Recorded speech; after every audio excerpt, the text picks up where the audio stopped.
I'm Mark Anderson, I'm 38, and my own father gave me the room next to the laundry at our family reunion, calling me a failure to my face. But before I tell you how the entire room went silent when they found out I actually owned the resort, let me know where you're watching from in the comments below. It always starts the same way. That heavy, perfume-scented air of forced cheerfulness. The annual Anderson family reunion. This year was different, though. It was supposed to be somber, a tribute. It was the first one since we lost my grandfather, Joe, 6 months ago. And we were holding it at his pride and joy, the place he poured his soul into, the crown jewel of the California coast, the Sunset Cliffs Resort. I remember pulling my 4-year-old sedan into a distant spot in the sprawling parking lot, deliberately avoiding the valet line where the gleaming German cars of my family were being whisked away.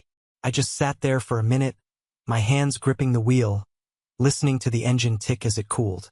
The Pacific Ocean glittered in the distance, a vast, indifferent blue.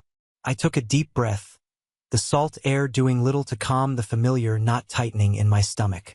One last time, I whispered to the empty passenger seat, the words feeling thin and inadequate. "I promise, Grandpa." It was his last request, gasped out in a sterile hospital room that smelled of antiseptic and regret. He'd made me promise I would try, one more time, to use his legacy, this resort, to mend the ever-widening cracks in our family. He believed this place had magic. I thought he was just an optimist. Walking through the grand glass doors of the lobby felt like stepping onto a hostile stage. The familiar cast of characters was already in place. My younger brother, James, the golden boy banker, was laughing. A booming, artificial sound, near the massive stone fireplace, his arm draped possessively around his wife, Victoria. She was a vision in white linen, her smile as bright and hard as the diamonds at her throat. My father, Richard Anderson, a man who measured the world in square footage and profit margins, gave me a curt nod from across the lobby. It was the kind of acknowledgement you give a bellhop, not your son. And then there was my mother, Eleanor. She saw me, and that familiar, pained smile flickered across her face. It was a smile of apology, of resignation, a smile that never, ever reached her eyes. The main event, as always, was the ritualistic handing out of the room keys, presided over by my father as if he were a king distributing fiefdoms. His voice echoed off the marble. "James, Victoria, the presidential suite for you, of course. Top floor, ocean view." He handed them a sleek keycard with a flourish. Hugs and performative squeals of delight followed. The procession continued, deluxe rooms for aunts and uncles, junior suites for favored cousins. Then it was just me. All eyes swiveled in my direction. My father picked up the last key from the polished mahogany counter. It wasn't a key card. It was an old-fashioned brass key, the kind used for service closets. He dangled it between his thumb and forefinger like a dead mouse. "And Mark," he announced, the smirk on his face a familiar weapon, "gets room 108, next to the laundry. Failures don't get to complain," he added, his voice loud enough for everyone to hear. He shouldn't even have been invited. A wave of snickers went through the assembled family. It was a practice sound. I saw my cousin Rebecca, the family's unofficial gossip columnist, lean in to whisper to my other cousin, Ethan. He shot me a look that was a toxic cocktail of pity and contempt. I felt the heat rise in my neck, the old, familiar burn of shame. But then, a crystal-clear image of my grandfather's face, his hand gripping mine, flashed in my mind. I took a slow, deliberate breath. I walked toward the front desk. The resort manager, Miguel, a good man I'd gotten to know well over the last 6 months, looked like he'd just swallowed a hornet. His face was pale with fury on my behalf. He opened his mouth to say something, to intervene. Our eyes met. I gave him the slightest shake of my head, a barely perceptible motion. He understood instantly. He snapped his jaw shut, his professionalism warring with his loyalty. I stood before my father, not looking at the key but at him. "I'll take it," I said, my voice surprisingly even. "For Grandpa." He just grunted, his part in the drama finished, already turning back to fawn over James. but I saw my mother flinch at my words. I saw the flicker of confusion in her eyes before she smoothed it over. It was the first sign that this year, the script they all knew by heart was about to change. I took the cold brass key. It felt heavy in my hand, heavy with the weight of a promise I intended to keep. The journey to room 108 was a walk of shame architected by my own father.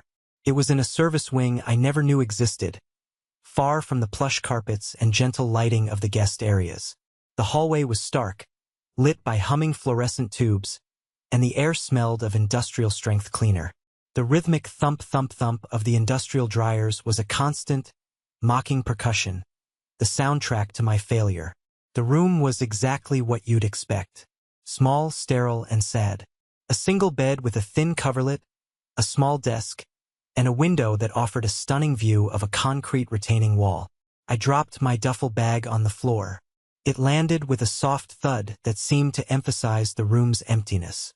I sat on the edge of the bed, and the springs groaned, as if complaining about the unexpected burden. For a moment, I let the full weight of it wash over me. This was their valuation of me. After 38 years on this earth, this small, bleak room was my designated place in the Anderson family universe. I pulled out my phone, my fingers scrolling to a number I knew by heart. It rang twice. Chef's office, Thomas speaking. Hey, Thomas. It's Mark. The professionalism in his voice vanished, replaced by genuine warmth. Mark. Hey, man. Welcome. I saw your name on the reservation list. How's it going? I let out a short, bitter laugh. I'm in room 108. I can give you a real-time update on the towel situation. There was a heavy sigh on the other end of the line. He didn't. He did it again, didn't he? I'm so sorry, man. I was hoping this year would be different. Hope springs eternal, I said, the words tasting like ash. It's fine. Listen, I was just calling to check in. How are things on your end? The new pastry chef settling in. Settling in? The woman is a magician. The lemon tarts you sourced the idea for? They're going to be a signature item. And that organic farm partnership you pushed for? The produce is unbelievable. You've got the golden touch, boss. The word boss still felt alien. Let's keep it Mark for the weekend. Okay? Very under the radar. You got it. But hey, Mark, he said, his voice dropping, becoming more serious. You remember what you told me after, about the promise to your grandpa. I remember, I said, my eyes tracing a crack in the plaster wall. It's the only reason I'm here, Thomas. The only reason I'm not on a plane to somewhere far, far away. I get it. Well, just know the whole kitchen crew has your back. You need anything, a distraction, a 5-course meal sent to the laundry room, you just say the word. Thanks, Thomas. That means more than you know. We hung up. The brief conversation was a lifeline. Thomas Williams was my oldest friend. We'd met in first grade, bonding over a shared love of comic books and a shared dislike of playground bullies. He was the only one who had been there for every chapter of my life, especially the ones my family preferred to forget. I leaned my head back against the wall, the memories flooding in. I was 16 again, standing in the living room of our sprawling suburban house. I had just finished a portfolio for a summer art program, dozens of charcoal sketches and detailed drawings. I was proud of it. I made the mistake of showing my father. He'd flipped through it with a dismissive air, his brow furrowed. What is this? He'd asked, not out of curiosity, but as an accusation. It's my portfolio, Dad. For the program. He'd closed it and tossed it onto the coffee table. Mark, look at your brother. James is spending his summer interning at a brokerage firm. He's learning about the real world, how money works. This, he said, waving a hand at my drawings. This is a hobby. It's a waste of time for a young man who should be learning how to be a provider. There's no future in it. Later that night, I found the portfolio in the trash, underneath some coffee grounds and eggshells. I never told him I saw it. I just quietly retrieved it, cleaned it off, and hid it in my closet. My grandfather was the antidote to my father's poison. A few weeks after the portfolio incident, I was at his house. He found me sketching in a notebook in his study. He didn't say anything at first, just stood behind me, watching. I was so used to criticism that I tensed up, ready for the inevitable lecture. Instead, he put a heavy, warm hand on my shoulder. "Your father sees the world in black and white, Marky," he said, his voice a low rumble. "In profit and loss. He doesn't know how to see the value in this." He tapped the notebook. "He sees lines on paper. I see worlds being created. Don't ever let him convince you that this isn't real work. Sometimes, it's the most real work there is." He was the one who paid the tuition for my first design class at the local college. He was the one who celebrated when I got a scholarship to the Rhode Island School of Design, while my mother wrung her hands and asked, "But what kind of a job will you get?" And Thomas was one of a handful of people who knew the answer to that question.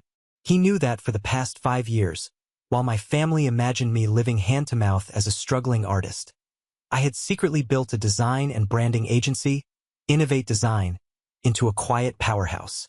We were the architects behind the look and feel of some of the country's biggest brands. He knew that I wasn't struggling. He knew I was worth over $50 million. And he, along with my lawyer and the resorts manager, was one of the only people who knew the biggest secret of all.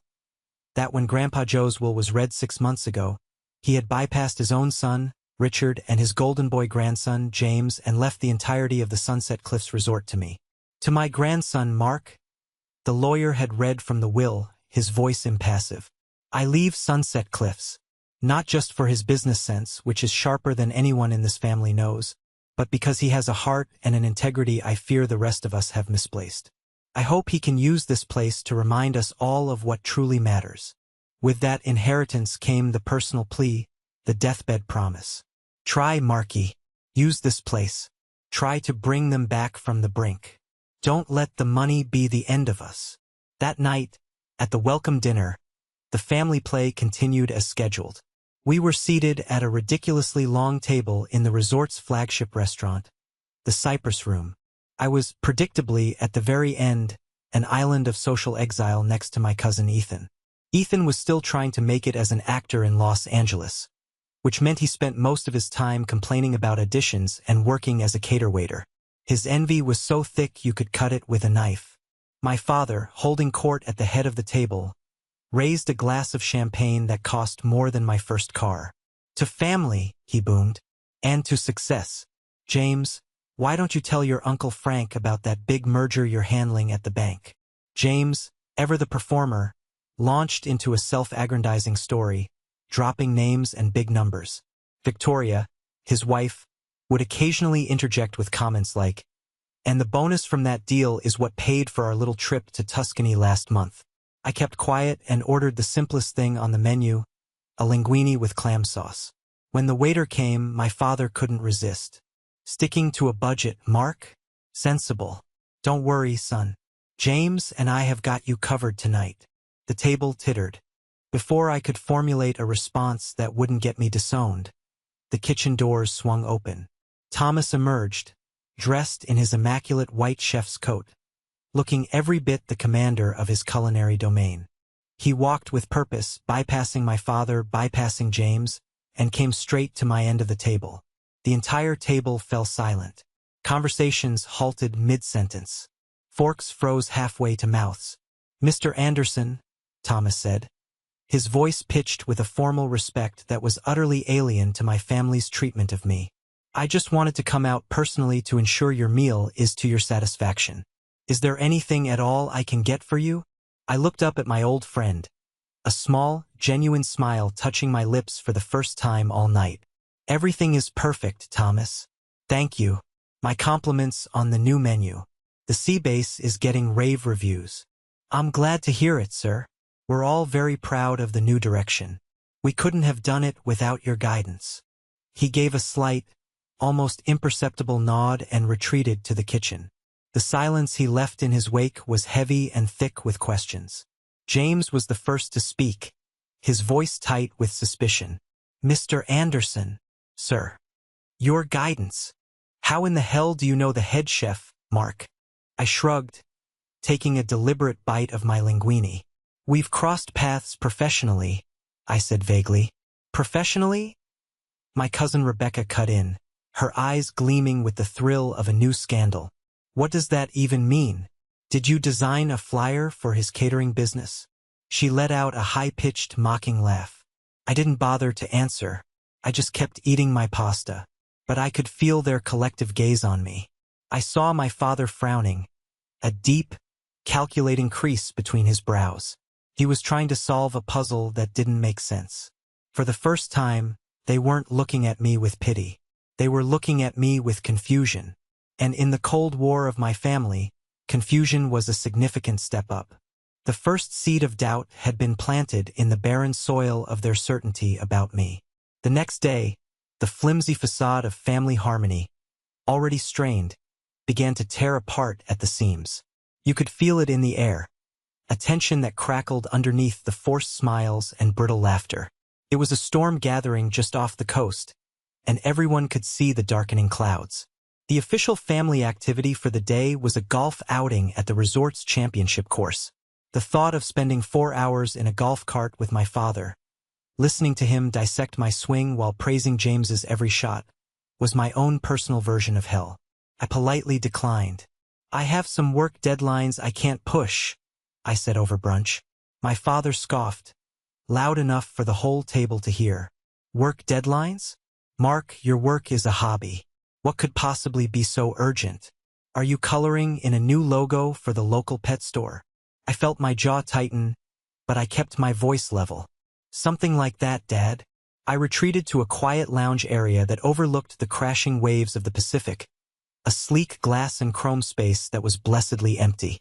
I opened my laptop as a prop, but my mind was a million miles away. I was replaying my grandfather's last words, weighing them against the reality of my family. How could you heal people who didn't even know they were sick? That's when I heard them. The voices were coming from an adjacent, semi-private seating area, separated from me only by a large decorative screen. They were trying to whisper, but their panic made them sharp. What do you mean the wire hasn't gone through? It was Victoria, her voice stripped of its usual purring cadence, now thin and sharp as a razor. I mean, they're calling the marker Vic, the casino. They want the money by Monday, or they're coming to my office, James hissed back. His voice was strained, high-pitched with a terror I'd never heard from him before. $300,000, James. You stood in our kitchen last month and you swore to me you'd paid it off. You looked me in the eye. I was going to, I swear. Dad was supposed to give me a big bonus, but the commercial real estate deal he was working on stalled. I thought I could win it back before anyone noticed. I had a system. One big win, Vic. That's all I needed. A system? You have a disease. And now what? What's the plan?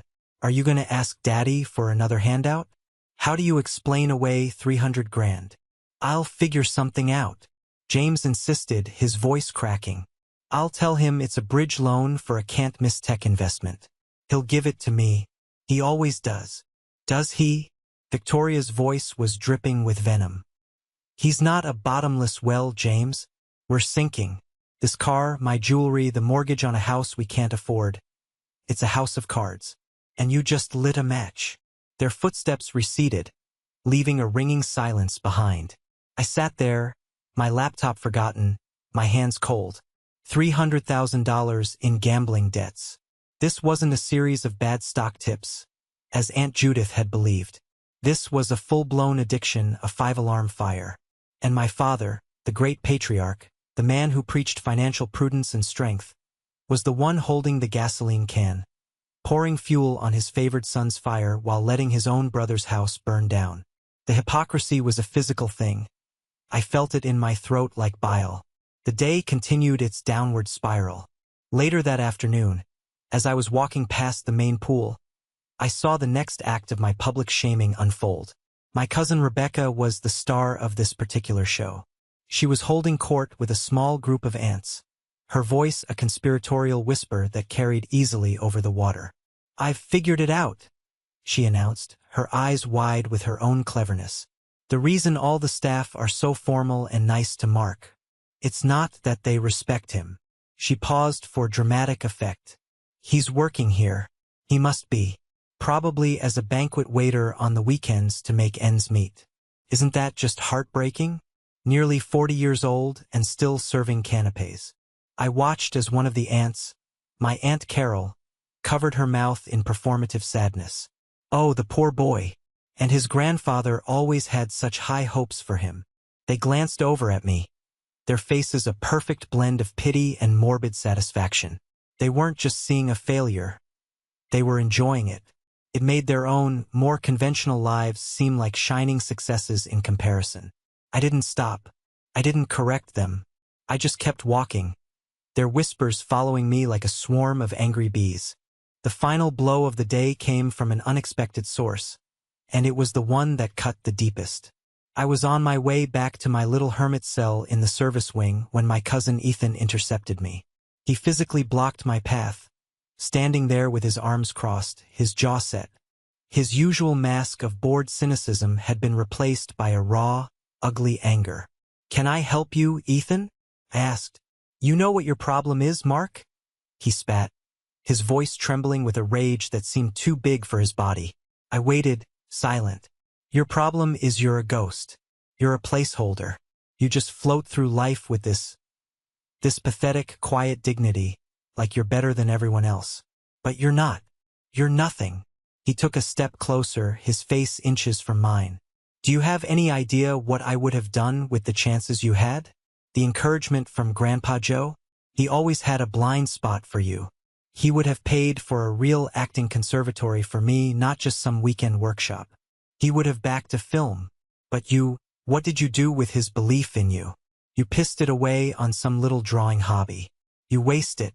You waste everything." His words were a torrent of his own failure and jealousy, redirected at me, the family's designated scapegoat.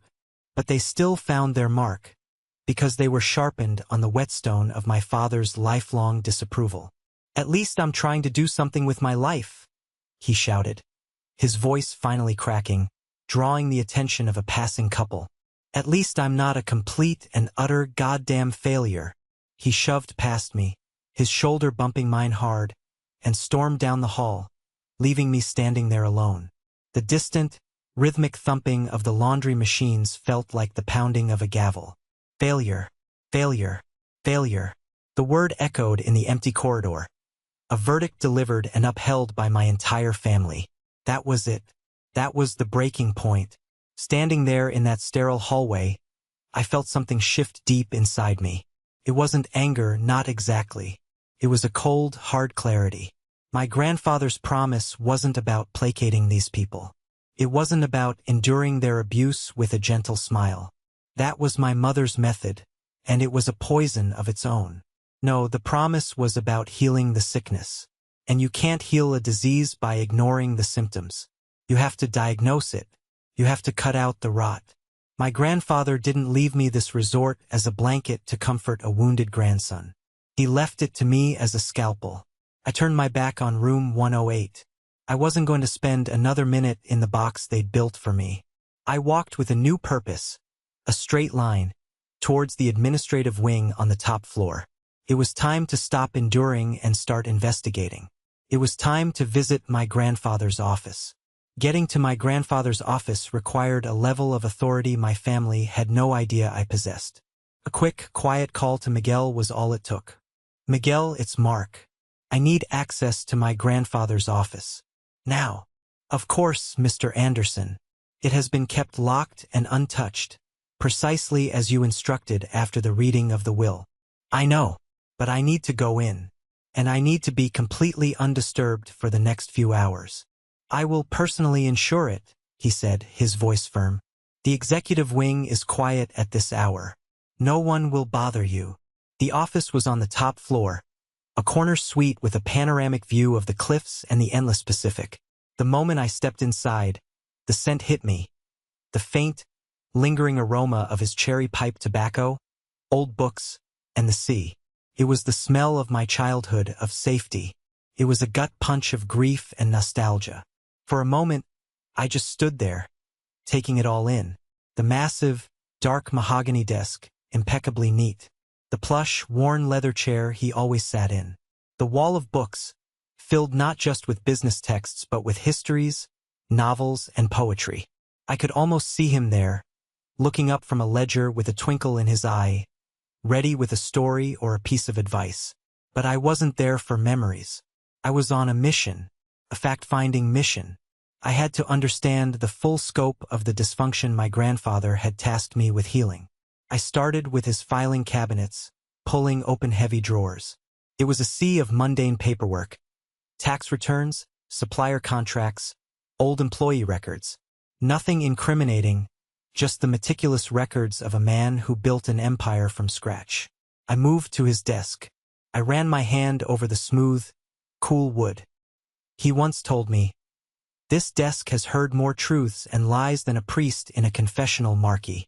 He had a small, heavy safe built into the knee-hole, concealed behind a perfectly matched wood panel. I knelt down, my fingers finding the familiar dial. The combination was my grandmother's birthday. I hadn't used it in years, but my fingers remembered. With a soft, satisfying thunk, the heavy steel door swung open. Inside were the expected items of a wealthy man's life: the deed to the resort, original stock certificates for blue-chip companies, a velvet bag containing a few pieces of my grandmother's jewelry. But behind them, tucked into a recess at the very back of the safe, was a thick manila envelope that was out of place. It had no label. My heart began to pound, a slow, heavy rhythm against my ribs. I pulled it out and carried it to the desk, sinking into my grandfather's chair. The leather side, a familiar, comforting sound at odds with the dread coiling in my stomach. I opened the unsealed flap. Inside were 2 sets of documents. The first was a professionally bound business proposal. The glossy cover page bore the logo of my father's company, Anderson Development. It was dated just over a year ago, timed almost to the day after my grandfather had received his initial bleak cancer diagnosis. It was a formal proposal for a partnership between my father and my brother, James, to purchase the Sunset Cliffs Resort. I flipped to the financials page, my eyes scanning the columns of numbers. My stomach clenched into a tight, cold knot. They were offering to buy his life's work, his soul's legacy, for less than half of its assessed market value. It was a lowball offer of predatory, vulture-like proportions. They had seen his illness not as a tragedy, but as a business opportunity, a chance to swindle a dying man out of his greatest asset. It was despicable. It was monstrous. But in a dark way it made sense. It was the logical endpoint of my father's entire philosophy. But it was the second set of documents that truly shattered me. It was a sheaf of letters, a dozen of them at least, handwritten on my mother's familiar, cream-colored stationery with the embossed at the top. They were all addressed to Dearest Papa. They spanned years. With trembling hands, I began to read. Dearest Papa, one from my college years began. I'm so worried about Mark. He insists on this art school path. I know you see his talent, as do I, but the world is a harsh place. Richard feels, and I tend to agree, that he lacks the resilience for a competitive life. Perhaps it would be kinder in the long run not to encourage these fantasies too much. Another, from just 3 years ago, James has just been made a vice president at the bank. We are bursting with pride. He has Richard's drive. Meanwhile, Mark is still in that small apartment, working on his little design projects. He seems content, which is a blessing, I suppose. But I do worry that he lacks the scope, the vision, to ever manage something of real importance. It takes a certain fire, a killer instinct, and our Mark has always been such a gentle soul. Letter after letter told the same story, a quiet, sustained campaign of character assassination disguised as motherly concern. She had been the source of the poison. My father was a sledgehammer, loud and obvious in his disdain. But my mother, she had been the slow, seeping gas, silently poisoning the air, undermining me to the one man in the world whose belief in me was my shield. She had done it out of fear. Fear that I was my grandfather's favorite. Fear that my quiet ambition might somehow eclipse her own son's loud and shiny success. It wasn't passive complicity. It was active betrayal. I leaned back in the old chair, the letters spread before me like an indictment. The anger I thought I would feel was absent, replaced by a vast, hollow emptiness. This was my family. Predator, a leech, and a saboteur. And my grandfather had known. He had seen it all. He had received the insulting offer from his son and grandson. He had read the poisonous letters from his daughter. And he had made his choice. In the face of all that, he chose me. He hadn't just left me a resort. He had left me a verdict. He had armed me with the truth. My sadness slowly began to crystallize into a cold, hard resolve. There would be no screaming matches. No tearful confrontations in the hallway. That was their way. I would do this my way. Grandpa Joe's way. With quiet strength, with irrefutable facts, and with the devastating weight of the truth. I picked up the phone. Miguel, I need you to arrange a private meeting. Tomorrow night. In the library. Yes, Mr. Anderson. And Miguel, I need you to call Mr. Gable, my grandfather's lawyer. Tell him his presence is required. It's regarding the final settlement of the Anderson estate. There was a pause. I will have it arranged immediately, sir. He knew. He didn't know the details, but he knew the game was about to change. My second call was to Thomas. Thomas, change of plans for the family's farewell dinner. It's in the library tomorrow.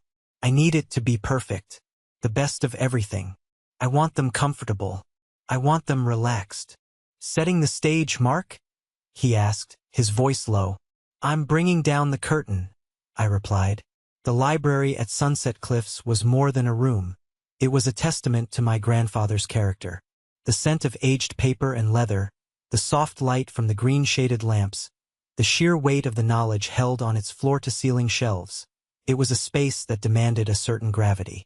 When my family filed in the following evening, they seemed diminished by it. Their loud chatter from the hallway died as they crossed the threshold.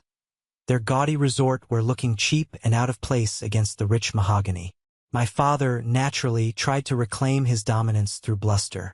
Well, this is all very grand, Mark, he said, gesturing around with a sweeping arm.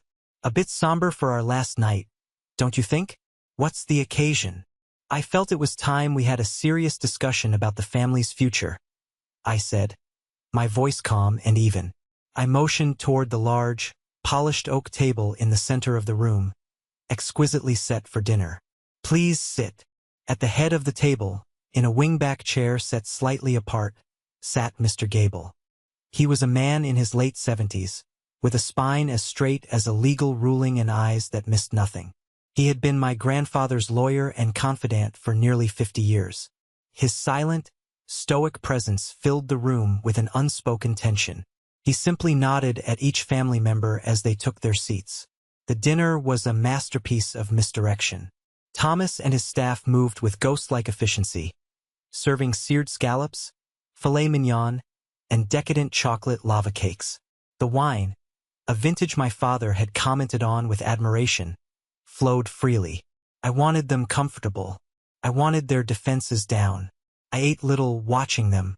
My father and James quickly fell into their usual routine, talking loudly about stock markets and real estate deals. Victoria, having recovered from her earlier panic, was now busy taking artfully arranged photos of her food for her social media. Another perfect night at #Sunset Cliffs, she murmured, tapping at her phone. My mother was the only one who seemed truly on edge, picking at her food, her eyes darting from me to Mr. Gable and back again. She knew this was no ordinary dinner. When the last of the dessert plates were cleared and coffee was served, I stood up. The scraping of my chair on the hardwood floor was the only sound. A sudden, expectant hush fell over the room. Thank you all for coming, I began, my hands resting on the back of my chair. I know this weekend has had its moments, but I asked you here tonight because it's time to have a frank conversation about Grandpa Joe's legacy. My father leaned back in his chair, a smug, satisfied expression settling on his face. He puffed on a cigar he had lit, looking every bit the lord of the manor. He thought this was my white flag. He thought this was the moment his failure son finally acknowledged his place. It's about damn time, Richard boomed, his voice echoing slightly in the large room. A family's legacy, a real legacy, rests on strong shoulders, on success. James, he said, beaming at my brother, has proven himself to be a true Anderson, a leader. He is the future of this family's name in the world of finance and power. He then turned his gaze to me, and it was filled with that old, familiar concoction of pity and dismissal. And you, Mark? Well, we all love you, son, but your talents lie elsewhere, on a quieter, more artistic path. Which is why, to make things simpler for everyone, I've had Mr. Gable draw up a simple document. With a theatrical flourish, he slid a thick sheaf of papers, bound in a neat legal cover, across the polished table toward me. It stopped right in front of my coffee cup. It's just a formality, he continued, his tone condescendingly gentle. It simply has you relinquish any future claims you might have on the larger family estate. It's a matter of practicality. It will allow us to consolidate assets under a single, competent management structure and ensure James has the capital he needs to pursue major opportunities. It's for the good of the family name. He placed a heavy, gold-plated fountain pen next to the papers. Just sign it, Mark. Let's not make this difficult. It's for the best. I didn't even glance at the document. My eyes were fixed on the lawyer.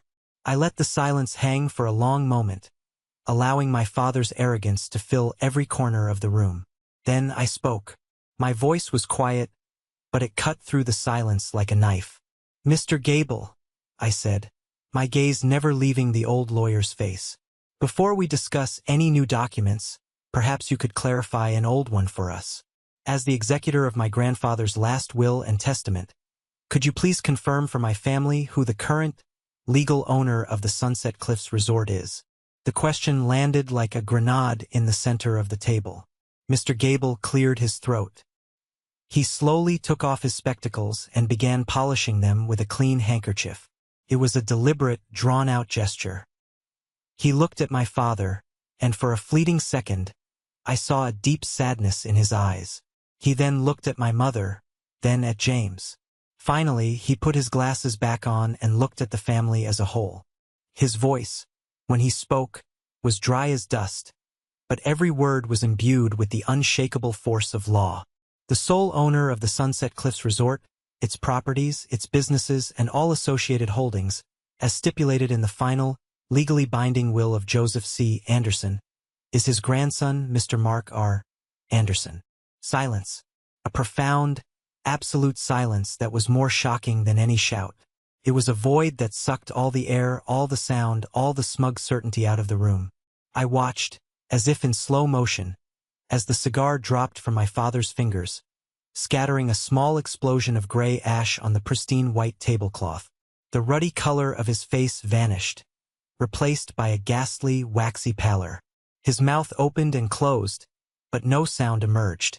My brother, James, made a choked, gagging sound as he inhaled his wine, sputtering and coughing into his napkin. Victoria's hand was frozen in midair, her perfectly manicured fingers just inches from her wine glass, her smile gone, replaced by a mask of horrified disbelief. Across the table, my cousin Rebecca's jaw was literally hanging open. I let the moment stretch, letting the truth dismantle their world brick by brick. Then, calmly, I reached into the inner pocket of my jacket and withdrew the manila envelope. I opened the flap and slid its contents onto the table. First, the business proposal. I pushed it across the table until it rested in front of my father. Grandfather wrote in his journal that integrity was the only true currency, I said, my voice cold and steady. I was just wondering, Dad, what was the exchange rate on this proposal? The one where you and James tried to buy his life's work for a fraction of its value, right after he told you his cancer was back. My father stared at the glossy cover as if it were a coiled viper. He couldn't touch it. James looked like he'd been struck. He was staring down at his own hands, his face a burning, shameful red. Next, I took out my mother's letters. I didn't slide them. I placed them gently on the table in front of her. She physically recoiled, pulling her hands into her lap as if the paper itself were burning hot. And you, Mom, I said, and my voice softened, not with forgiveness, but with the weight of a deep and ancient pain. You wrote to him that I was too soft to carry a legacy, that I lacked killer instinct. You spent my entire adult life quietly, methodically poisoning my grandfather's opinion of me, all because you were afraid. Afraid he saw something in me that you refused to see in yourself or in your preferred son. Tears began to trace paths through her expensive makeup. Mark, I never meant. Didn't you? I asked, my gaze unwavering. Grandpa saw it all. He kept your letters. He kept their proposal. And he left me one final letter, which he put with them. I pulled out the last piece of paper. He wrote, Marky, they will underestimate you. They will see your kindness as weakness. Let them. The strongest trees are the ones that know how to bend. Your value isn't in what they see. It's in what you build. And you, my boy, have built something remarkable. I know all about Innovate Design. I've been your silent, proudest admirer all along. The name of my company. The final secret. I let it fall into the wreckage. The stunned silence in the room deepened into something akin to awe. I was not the failure from room 108. I was the owner of the ground beneath their feet. And I was more successful on my own terms than they could ever have imagined. The play was over. The curtain had fallen. And the stage was now mine. The immediate aftermath was not loud or explosive. It was a quiet, suffocating implosion. The truth, now that it was out, didn't create a firestorm of arguments. It created a black hole that consumed all the energy in the room. My father was the first to be consumed by it. The blankness in his eyes was terrifying. He wasn't looking at me, or at the damning proposal in front of him. He was looking at a point in the middle distance, as if watching the entire edifice of his life, his authority, his carefully constructed hierarchy, his identity as the family patriarch, crumble into dust before his eyes. He had lost the game he himself had invented, and he had no idea how to exist outside of its rules. Without a single word, without looking at anyone, he pushed his heavy chair back. The sound of its legs scraping against the polished hardwood was unnaturally loud. He stood up, his movements stiff and robotic, and walked out of the library. He didn't slam the door. He just left, a powerful man reduced to a ghost in his own story. With my father gone, the focus shifted to my mother. She was weeping without restraint now, her body trembling with deep, ragged sobs. Aunt Judith, ever the quiet caregiver, had moved to her side, rubbing her back. Mark, my mother choked out, her voice a mangled whisper. Please, I am so sorry. I love you. I swear I have always loved you. I was just so scared. Your father, he was always so hard on you. And I thought if I just went along. If you what, Mom?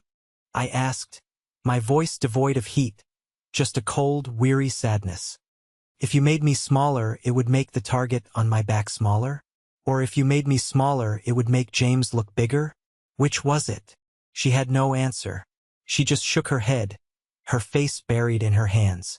The old me, the son who had spent a lifetime craving her approval, would have rushed to her side, desperate to soothe her pain. But that version of me had died in my grandfather's office, surrounded by her letters. I need time, Mom, I said, the words feeling like heavy, foreign objects in my mouth. A lot of time. She looked up at me, her eyes pleading, but she saw the new, hard boundary in mine. She just nodded, a gesture of complete surrender. After a moment, Aunt Judith gently helped her to her feet and guided her from the room, leaving a faint trail of expensive, tear-scented perfume in her wake. Now only James and Victoria remained, stranded at the table like shipwreck survivors. Victoria was completely silent, her face a pale, calculating mask. The gears in her head were turning at a furious pace. I could see it in her eyes. She wasn't processing the emotional betrayal. She was calculating the financial apocalypse. The credit cards, the car lease, the mortgage, the $300,000 hole. The golden goose hadn't just stopped laying eggs. It had been revealed to be a common pigeon all along. James finally lifted his head. He wouldn't look at me. He stared at the intricate pattern on the Persian rug. So, he mumbled, his voice hoarse and barely audible. What now? What are you going to do? Kick us out? Call the bank? Ruin me? The words were filled with a lifetime of entitled expectation, assuming that even in my victory, I would play by the old rules of power and retribution. Is that what you would do, James? I asked quietly. He flinched as if I'd slapped him. He had no answer because we both knew what it was. Yes. In my position, he would have been merciless. Your gambling debt is $300,000. I stated, not as a question, but as a fact. His head shot up, his eyes wide with shock that I knew the precise, shameful number. You've been using our father, and by extension this family's name and resources, as your personal line of credit for years. You've been reckless, you've been dishonest, and you've been weak. He winced at every word, each one a perfectly aimed dart. The free ride is over, I said, my voice flat. But I'm not him. I nodded toward the door my father had just exited. I don't just discard people when they become inconvenient. I leaned forward, placing my hands flat on the polished table. This was it. The moment that would define what kind of man I was going to be, what kind of leader this resort would have. It wasn't about revenge. It was about consequences. Real, meaningful consequences. So here is my one and only offer, I said, looking him straight in the eye, forcing him to meet my gaze. You have two choices. Option 1. You and Victoria walk out of this room tonight, and you are on your own. You deal with your bookies, you deal with your creditors, you deal with your life. I will not help you. I will not bail you out. I will not take your calls. Victoria let out a small, strangled gasp. Option 2. I continued, my voice unwavering.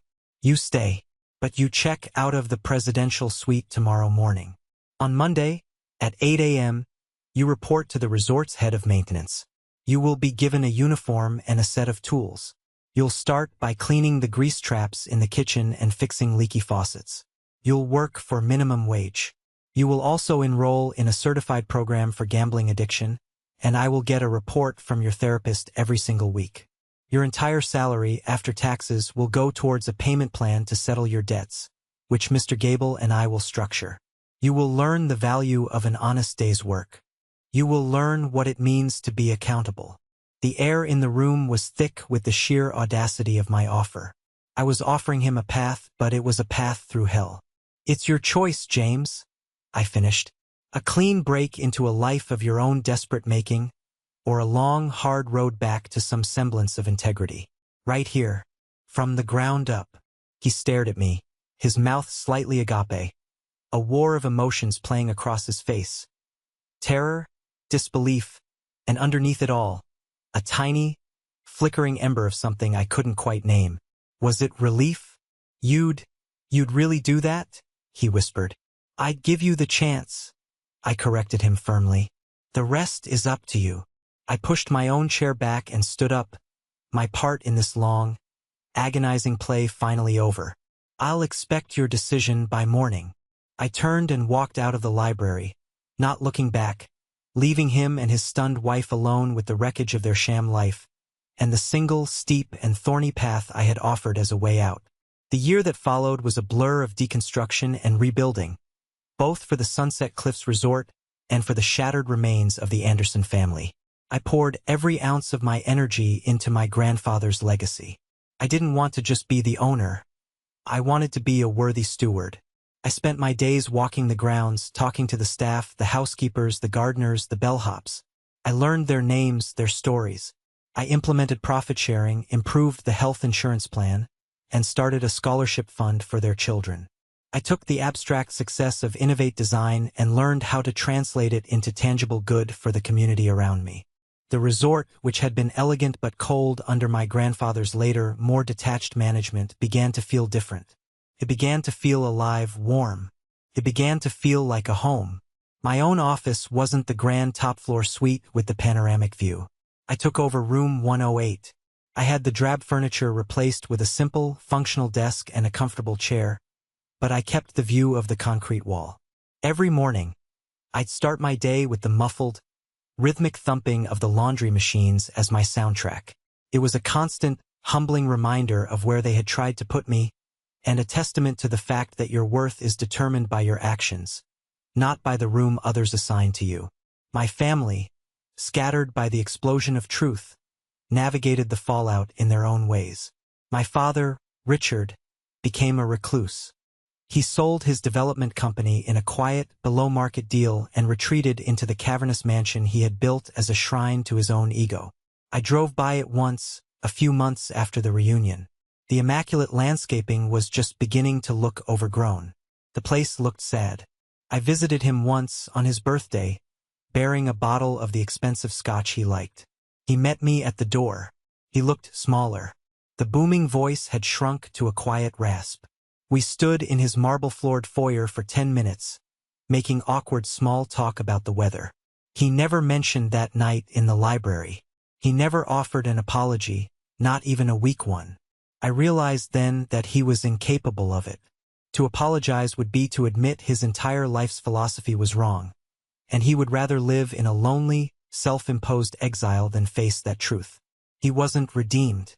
He was simply broken, and I had to accept that that was his story's end. My mother's journey was more complex. She called me every Sunday. The first few calls were excruciating, filled with her tears and my monosyllabic responses. But she kept calling. She started sending me articles about design, about art, things she thought might interest me. It was a clumsy, awkward effort, but it was an effort. She started volunteering at a local youth center, teaching an art class to underprivileged kids. "I wanted to see what you see," she told me in one call, her voice thick with emotion. "I wanted to understand."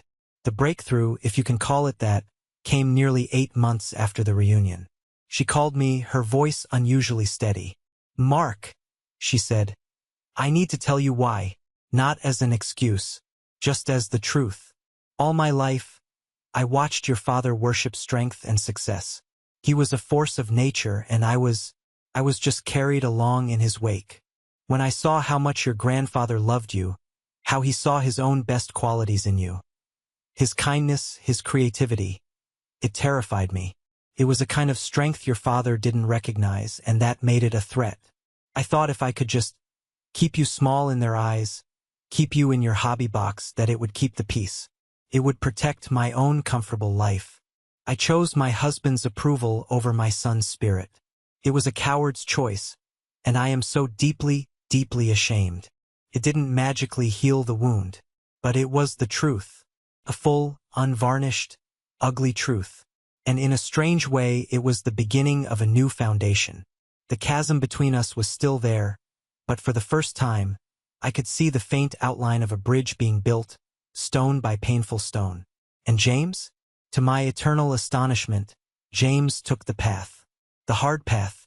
The morning after the confrontation, he reported to the head of maintenance, a tough but fair man named Sal. He traded his designer suits for a blue work uniform. The stories trickled back to me. How he spent a week hauling bags of mulch for the garden beds. How he learned to unclog a toilet without complaining. How he was treated by the other staff, at first with suspicion, then with a grudging respect when he just kept showing up, day after day, and doing the work. He went to his Gamblers Anonymous meetings every Tuesday and Thursday. He saw a therapist. He started paying off his debts, $50 at a time. It was a pittance against the mountain he owed, but it was a start. About 6 months in, he knocked on the door of room 108. He was holding a greasy rag in one hand, a smudge of dirt on his cheek. He looked tired, but his eyes were clear for the first time I could remember. "I just wanted to say thank you," he said, his voice quiet, stripped of all its old arrogance. "You could have destroyed me. You probably should have. But you gave me a chance to be someone else. I think I'm starting to figure out who that is." That chance was from Grandpa Joe. I told him, my voice softer than I intended. "The work, James, that's all you." It was the start of a new brotherhood. We began to talk, really talk, about the suffocating weight of being the golden child, about the loneliness of being the failure. We found a common ground we never knew we had. The annual family reunion came around again 1 year later. It was a smaller, quieter affair. We didn't book the grand dining hall. We had a simple barbecue in the garden, the newly named Joe Anderson Memorial Garden. Richard wasn't there. Victoria had filed for divorce 2 months after James started his new job, citing irreconcilable differences in their financial statements. But James was there, grilling burgers, laughing with Uncle Frank, who was flushed with the success of his newly thriving architecture firm. My investment had been the spark he needed. Aunt Judith watched him, her eyes shining.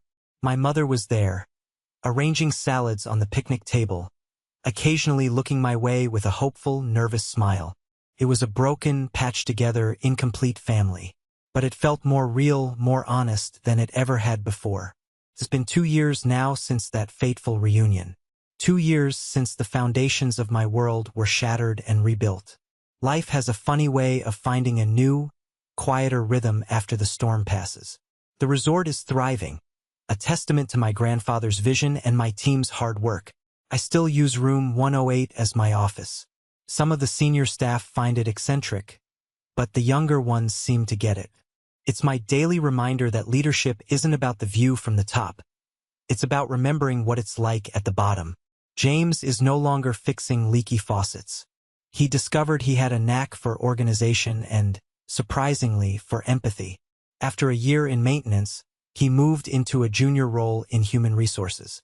Last month, I promoted him to assistant manager for community outreach.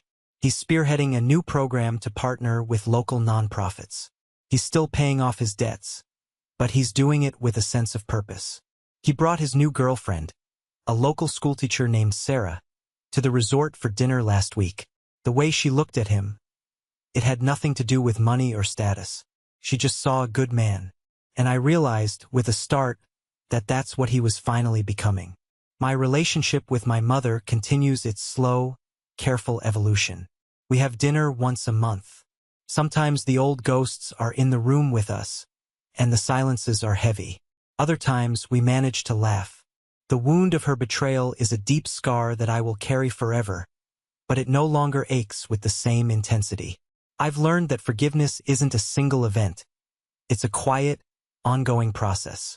I never did get that apology from my father. He lives in his big, silent house, a king in a kingdom of one. I send him a card on his birthday. He never replies. I have made my peace with the fact that his approval is a currency I will never possess, and I have finally learned to live without it. My own self-worth is the only currency that matters now. I'm standing in the memorial garden now, watching the sun dip below the horizon, painting the sky in fiery strokes of orange and gold. There's a small bronze plaque here, under my grandfather's favorite oak tree. I come here sometimes when the day has been particularly hard. The plaque has his favorite saying etched into it, the words that have become my compass.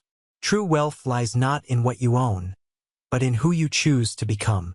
I didn't save my family, not in the fairy tale way my grandfather might have dreamed. Part of it was lost forever, but I did break the cycle of toxicity. I held up a mirror to the lies, and in the harsh reflection, I gave the ones who were brave enough a chance to see themselves clearly and choose a different path.